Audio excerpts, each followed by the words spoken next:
El agua cayó por su mejilla y goteó en su boca.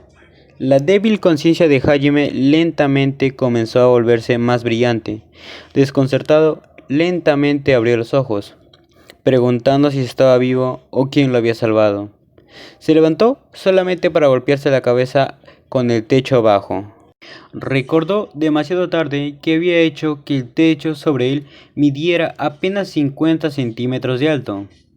Hajime levantó sus brazos hasta el techo para transmutar un agujero más grande. Sin embargo, solo un brazo entró en su línea de visión y gritó sorprendido. Miró incrédulo al muñón de su brazo izquierdo durante un momento antes de recordar que lo había perdido recientemente. Un dolor fuerte corrió por donde debería haber estado su brazo izquierdo. Estaba experimentando un dolor fantasma por primera vez. Su cara se retorció en angustia y agarró reflexivamente su brazo izquierdo, solo para darse cuenta de que había una ligera hinchazón donde le habían cortado el brazo y la herida ya se había cerrado. Preguntándose cómo estaba sangrando tanto, dijo: era demasiado oscuro para ver, pero si hubiera habido algo de luz, habría quedado claro que Hajime yacía en un charco de su propia sangre. De hecho, Hajime ya había perdido tanta sangre que debería estar muerto. Tocó alrededor con su mano derecha y sintió la sensación pegajosa de sangre a su alrededor. Era lo suficientemente reciente como para que aún no se hubiera secado. Con eso, pudo confirmar que su sangrado no había sido solo un sueño, y que solo habían pasado unos minutos desde que Hajime perdió el conocimiento. Y, sin embargo, su herida se había cerrado por completo. Y mientras Hajime reflexionaba sobre cómo era posible, sintió que volvía a gotear agua en sus mejillas y boca.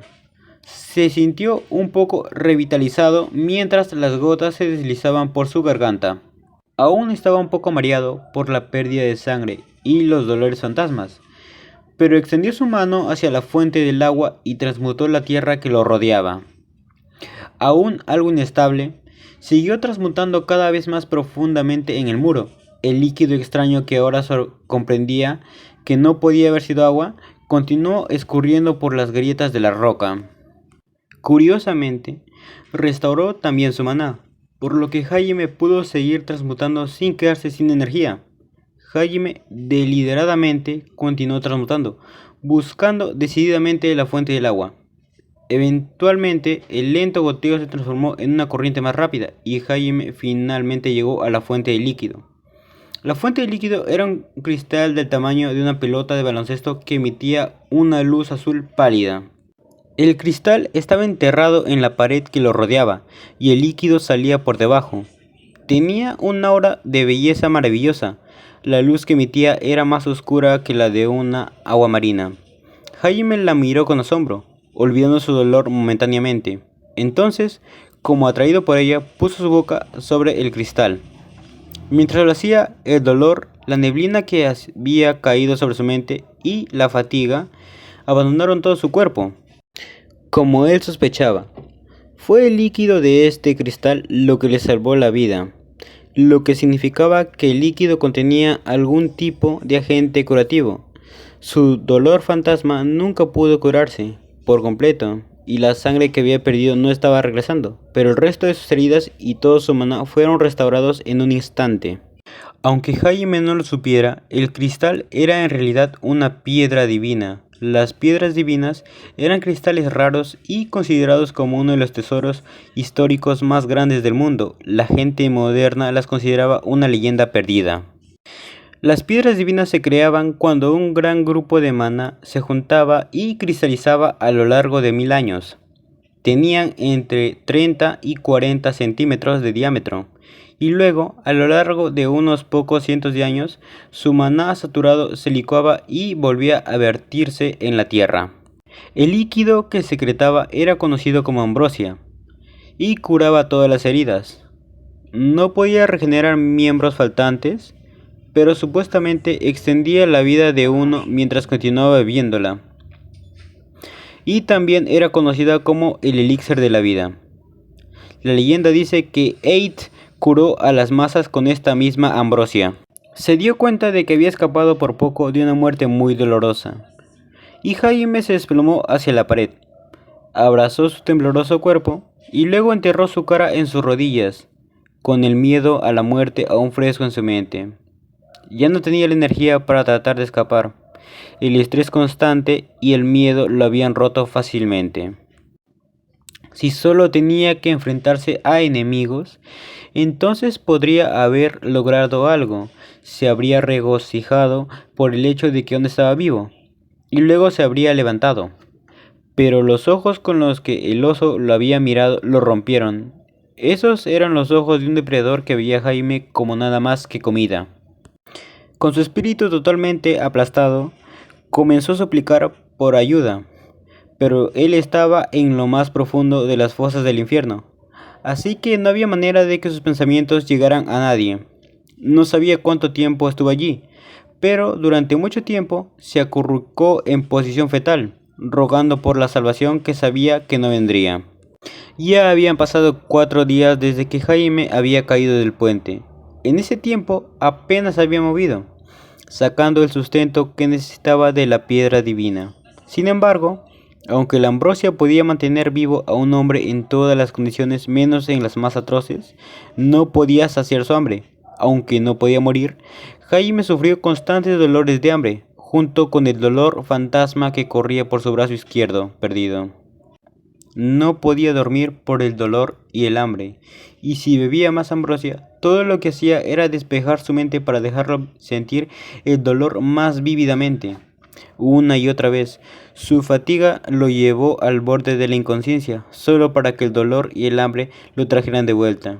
Y luego, para escapar del dolor, bebía más ambrosia, lo que solo provocaba más dolor. Había repetido ese ciclo más veces de las que podía contar. En algún momento, Jaime dejó de beber la ambrosia por completo. Había elegido inconscientemente la forma más rápida de acabar con su dolor. Mientras murmuraba algunas últimas palabras para sí mismo, claramente derrotado, dejaba que su conciencia se desvaneciera.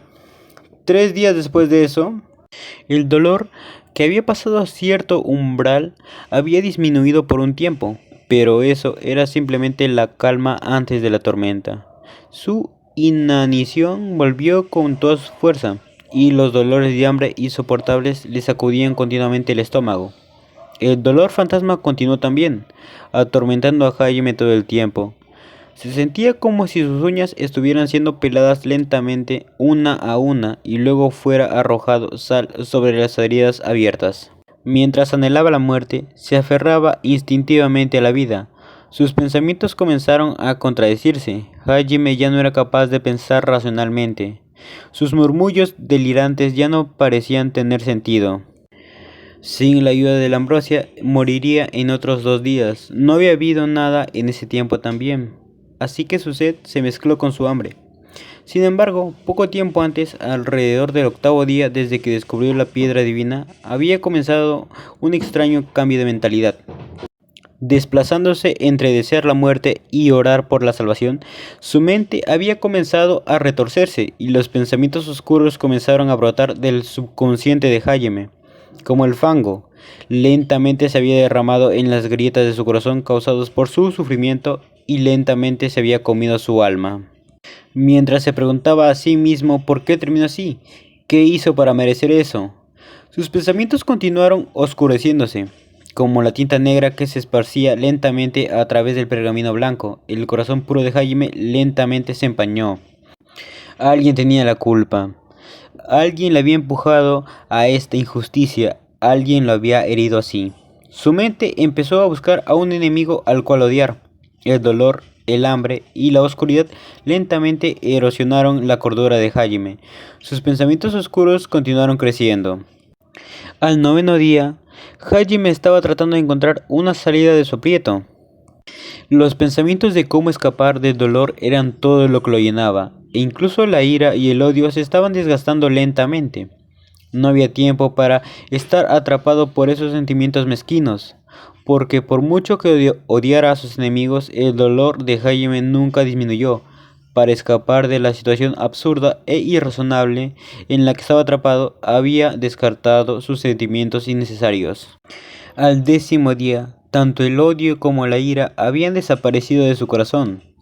el dios injusto que lo empujó a este mundo, el compañero de clase que lo había traicionado, los monstruos que querían matarlo, incluso la sonrisa de la chica que dijo que lo protegería, todos dejaron de importarle.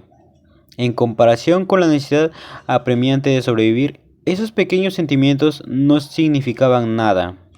En comparación con la necesidad apremiante de sobrevivir, esos pequeños sentimientos no significaban nada. La voluntad de Hajime se convirtió en una punta endurecida, como la punta de una espada forjada en las llamas del infierno, afilado, fuerte y capaz de cortar cualquier cosa, y su voluntad deseaba matarlos.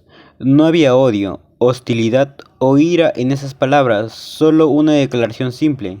En un mundo donde prevalecía la ley de la selva, para vivir tenía que matar. Para escapar del hambre implacable, tenía que matarlos y comerlos. Fue en ese momento cuando dejó de existir el amable y tranquilo Hajime Nagumo, el Hajime que lo resolvía todo con una disculpa y una sonrisa. Y nació un nuevo Hajime, uno que estaba dispuesto a matar sin piedad a cualquier cosa que se interpusiera en su camino. Su alma destrozada se había reformado una vez más, y no era un mero mosaico, un alma reparada apresuradamente.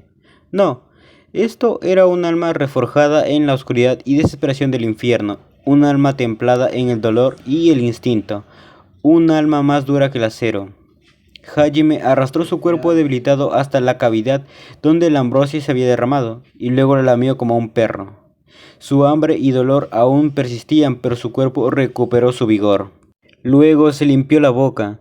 Sus ojos brillaban ferozmente mientras una sonrisa siniestra se extendía por su cara.